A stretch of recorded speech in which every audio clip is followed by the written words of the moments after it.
The third book of Moses, called Leviticus. Chapter 1. And the Lord called unto Moses, and spake unto him out of the tabernacle of the congregation, saying, Speak unto the children of Israel, and say unto them, If any man of you bring an offering unto the Lord, ye shall bring your offering of the cattle, even of the herd, and of the flock. If his offering be a burnt sacrifice of the herd, let him offer a male without blemish. He shall offer it of his own voluntary will at the door of the tabernacle of the congregation before the Lord. And he shall put his hand upon the head of the burnt offering, and it shall be accepted for him to make atonement for him.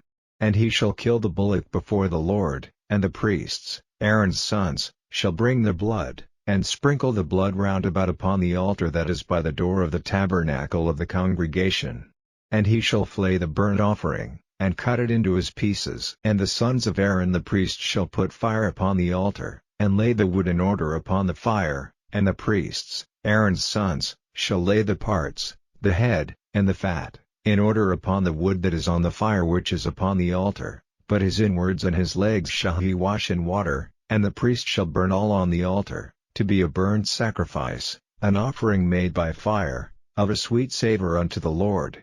And if his offering be of the flocks, namely, of the sheep, or of the goats, for a burnt sacrifice, he shall bring it a male without blemish. And he shall kill it on the side of the altar northward before the Lord, and the priests, Aaron's sons, shall sprinkle his blood round about upon the altar.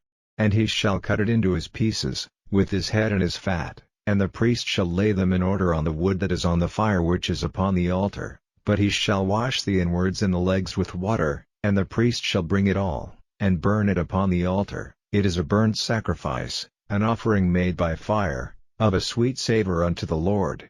And if the burnt sacrifice for his offering to the Lord be of fowls, then he shall bring his offering of turtle doves, or of young pigeons. And the priest shall bring it unto the altar, and wring off his head, and burn it on the altar, and the blood thereof shall be wrung out at the side of the altar. And he shall pluck away his crop with his feathers, and cast it beside the altar on the east part, by the place of the ashes, and he shall cleave it with the wings thereof, but shall not divide it asunder, and the priest shall burn it upon the altar, upon the wood that is upon the fire. It is a burnt sacrifice, an offering made by fire, of a sweet savour unto the Lord.